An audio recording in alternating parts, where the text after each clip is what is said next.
So we've talked about being relentless with loving ourselves, being relentless in standing our ground against negative thoughts. So today, we're going to talk about being relentless in loving and honoring other people.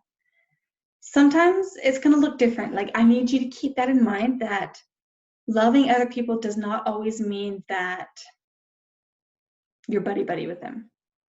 Loving other people does not always mean that you are best friends, that they have full access to you, that you trust them with everything. Sometimes it doesn't even mean that they're a part of your life at that time. I want you to remember that, because you have to be mindful of what you feel God is giving you grace for, what He is putting on your heart to do.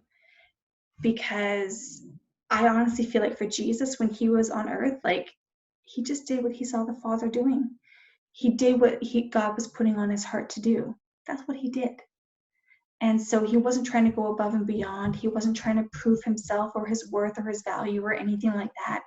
He did as God gave Him grace to do. And so you'll notice that for some people, He had actually really hard words for, like the Pharisees. He called them a whitewashed tomb with bones inside.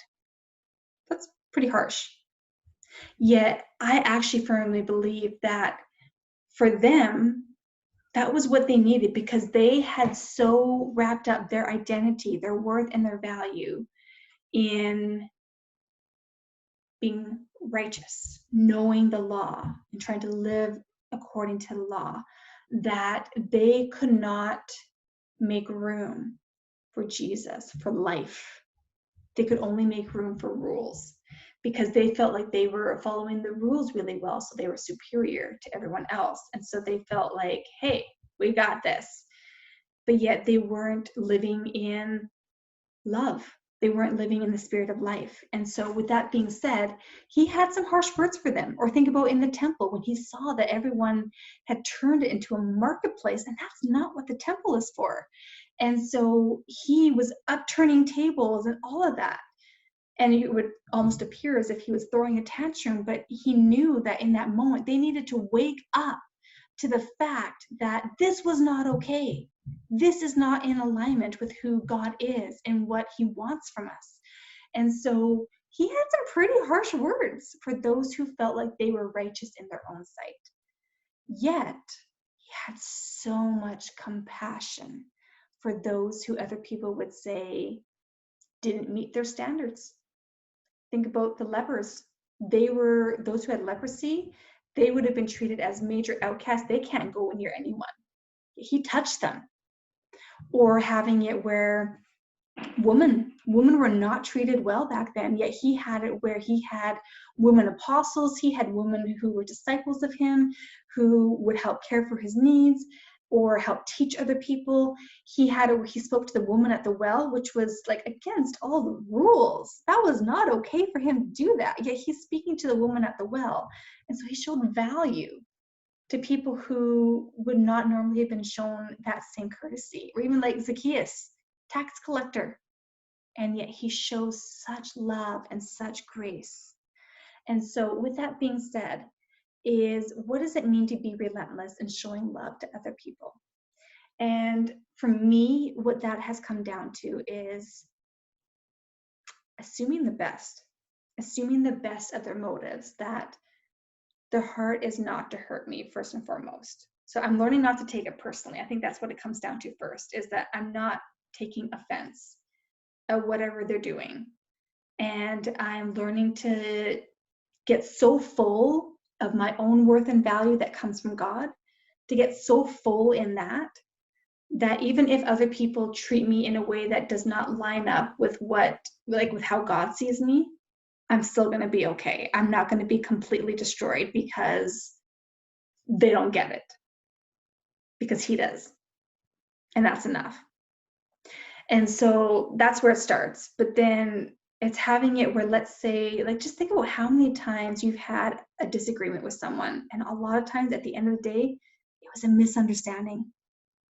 It was a miscommunication, where they took something you said or did in a specific way yet that's not how you meant it. Like, think about how many times that happens. You honestly didn't mean to hurt someone, but you did. And so learning to assume the best, to assume that their heart is for you and that they genuinely do care, even if in this moment they're kind of messing up, give them a chance. Give them a chance to explain. Give them a chance to make things right. And learn to just treat them with unconditional, ridiculous, outrageous, lavish love. Do that first. But then keeping in mind too, like I have a friend who she's having to put up some strict boundaries with some people in her life who she cares for deeply. And some of them are even family members. But it's not a healthy relationship dynamic. And she's had it where she's expressed her boundaries to those people more than once. And she's made it very clear what she's okay with and what she's not okay with. And they have chosen to continue disrespecting those boundaries. And they've chosen to basically make it seem as if she's just crazy in a sense.